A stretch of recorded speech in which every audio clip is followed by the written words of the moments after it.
میں چاہتا ہوں کہ ایک حوالے سے آخر میں ایک وضاحت آپ سب حضرات کے سامنے کر دوں، چونکہ ہمارا یہ مرکزی پروگرام ہے اور کئی حضرات کی طرف سے فون آئے، اور سوشل میڈیا یہ ایک ایسا جن ہے کہ جو کسی کے قابو میں نہیں آتا، تو چونکہ شہروں میں تو پھر واٹس ایپ گروپوں کے ذریعے سے کئی باتیں ان کی وضاحت ہو جاتی ہے، لیکن کئی چیزیں ایسی ہوتی ہیں کہ جن کی وضاحت عام انداز سے نہیں ہو سکتی۔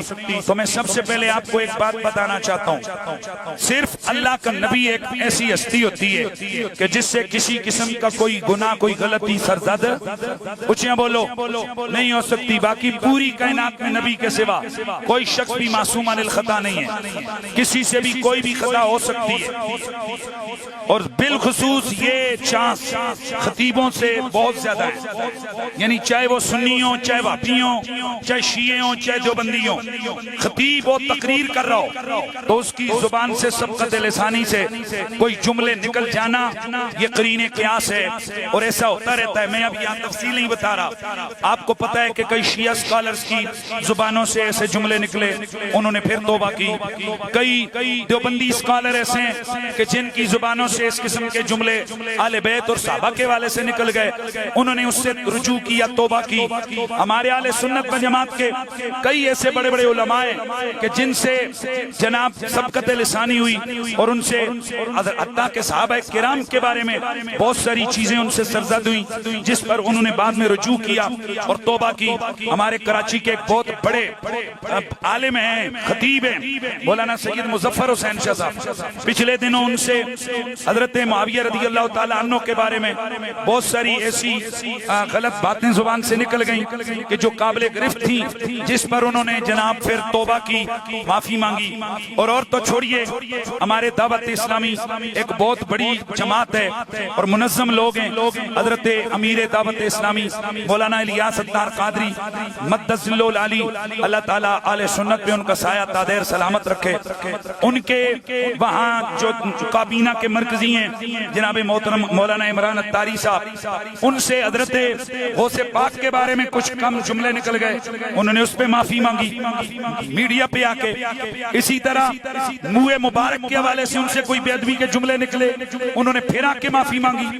اور امیر دعوت اسلامی جناب الیاس اتار قادری صاحب کی کتابیں، جس میں ان سے حضرت جاجا غفاری جیسے جلیل القدر صحابی کے بارے میں ایسے غلط لفظ لکھے گئے کہ خبیث اور پلید اور اس قسم کے لفظ، بعد میں جب انہیں بتایا گیا تو یہ 1.5 لاکھ سے زیادہ کتابیں چھپی ہوئی تھیں، انہوں نے ٹیلی ویژن پہ اوپر آ کر معافی مانگی اور توبہ کی۔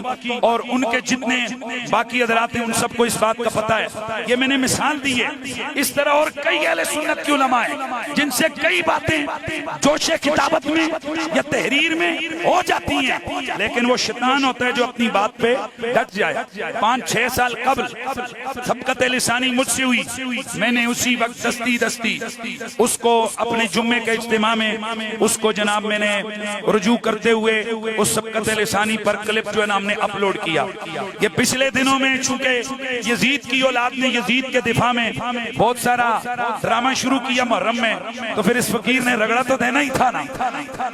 آپ کو پتہ ہے کہ جن کے بندہ روٹیاں کھائے ہیں تو پھر مالکوں کو کوئی پھونکنے آئے تو بندہ دفاع بھی نہ کرے، پھر روٹیاں تو حرام ہوتی ہیں نا۔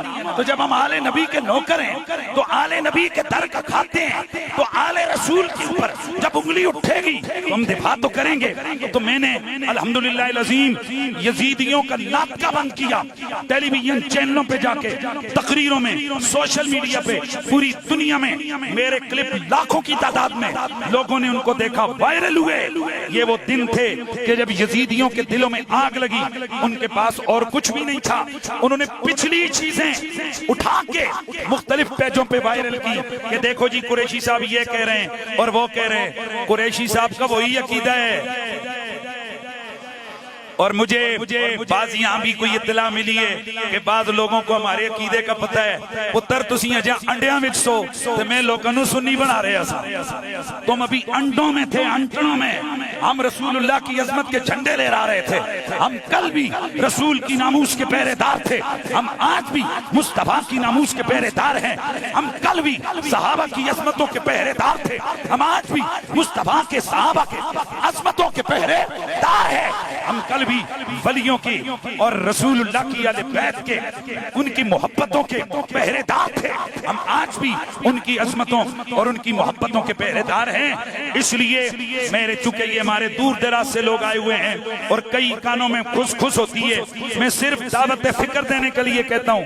حضرت قبلہ امیر دعوت اسلامی سے وہ جو حضرت جیجا غفاری رضی اللہ تعالیٰ عنہ کے حوالے سے گستاخی سرزد ہوئی, انہوں نے اس پہ رجوع کیا, ٹی وی پہ آ کے انہوں نے معافی مانگی, رجوع کیا. اب 4 سال گزرے, پھر یہ کلپ عام کر دیا جائے, کتابیں دینی شروع کی جائیں کہ دیکھو جی دیکھو گستاخیاں ہو گئی ہیں, تو پھر دسو پھر لڑائی ہے کہ نہیں ہے. پھر بندہ آگو آ کے بھائی 6 سال پرانی بات جو ختم ہو چکی ہے تم اب اسے نئے کیوں لے کر آئے ہو. اسی طرح ہم بھی کہتے ہیں جو چیزیں پہلے ہو چکی ہیں ان کو وائرل نہ کرو.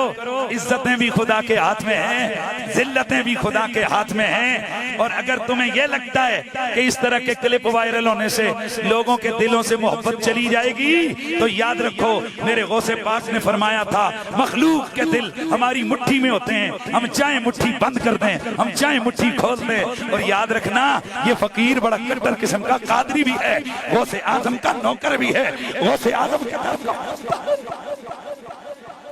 غوث اعظم رضی اللہ تعالی عنہ کی غلامی ہمارا درہ امتیاز ہے. اس لیے میں آج آخری جملہ اور سب کو سنا, میں اپنے علاقے میں اگر یہ بات نہیں کروں گا تو میں کراچی جا کے کروں گا, یہاں بتاؤں گا یہاں. اور سن لو سارے, نبی کی اہل بیت کی غلامی ہمارا درہ امتیاز ہے, ہمارا مسلک ہے. میرے باپ نے جب سے میں شعور میں آیا, اللہ ان کی قبر کو بکہ نور بنائے, انہوں نے سیدوں کی جوتیاں, چھوٹے چھوٹے بچوں کی جوتیاں اٹھا کے سر پہ رکھ کے میری تربیت کی ہوئی ہے کہ پتر جس کی رگوں میں مصطفیٰ کا خون ہے وہ عام لوگوں جیسا نہیں ہوتا ہے. باقیوں نے مدرسوں میں جا کے شاید ادب سیکھا ہو, ہم نے اپنی ماں کے پاس, اپنے والد کے پاس بیٹھ کے سادات کا ادب سیکھا ہے. اللہ وہ دن ہماری زندگی کا آخری دن کرے کہ جس دن ہم حضور کی آل کی عزت ناموس اور ان کے ادب پہ کمپرومائز کریں. اور میں للکار کے ان لوگوں کو پیغام دینا چاہتا ہوں جو یہ چاہتے ہیں کہ میں علی علی کرنا چھوڑ دوں, میں صحابہ کے نعرے لگانا چھوڑ دوں, میں نبی کی آل, نبی کے بچوں کے قصیدے پڑھنا چھوڑ دوں, میں حسین علی وقار کی بات کرنا چھوڑ دوں, میں شیر خدا حیدر کرار کی بات کرنا چھوڑ دوں.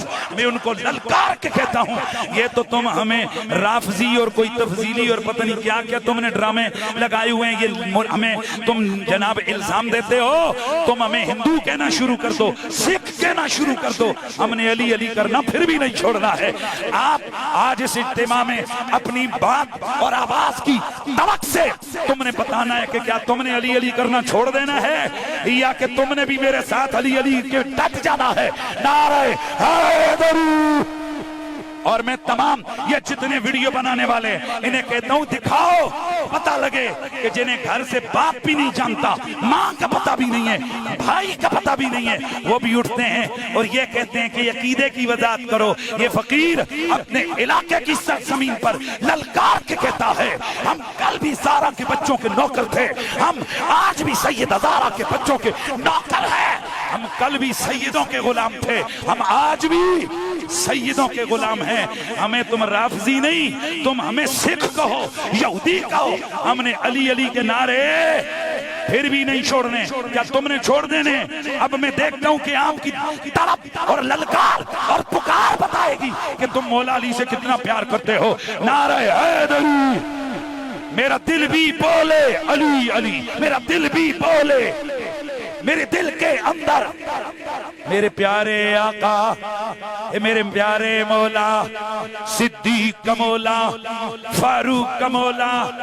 اے سجے کھبے جڑے کرسیاں تے بیٹھے تہاڈیاں کھڑیاں تے دور ہنا وہ نہیں ہو سکتیاں, ہاتھ کر کے کوئی سجے کھبے مولوی پیر شیر کوئی بیٹھا ہوئے اساں لاؤ حضرت علی پاک اساں تے ہوندے نے. ذرا بولو اے میرا مولا, ہم سب کا مولا, پیار سے بولو. صدیق کا مولا, فاروق کا مولا, عثمان کا مولا, اے تیرا مولا, اے میرا مولا. میرے دل کے اندر ایمان و قبلہ, میرے عشق کا کعبہ, میرے عشق کا کعبہ, میرے عشق کا کعبہ. نعرہ حیدری.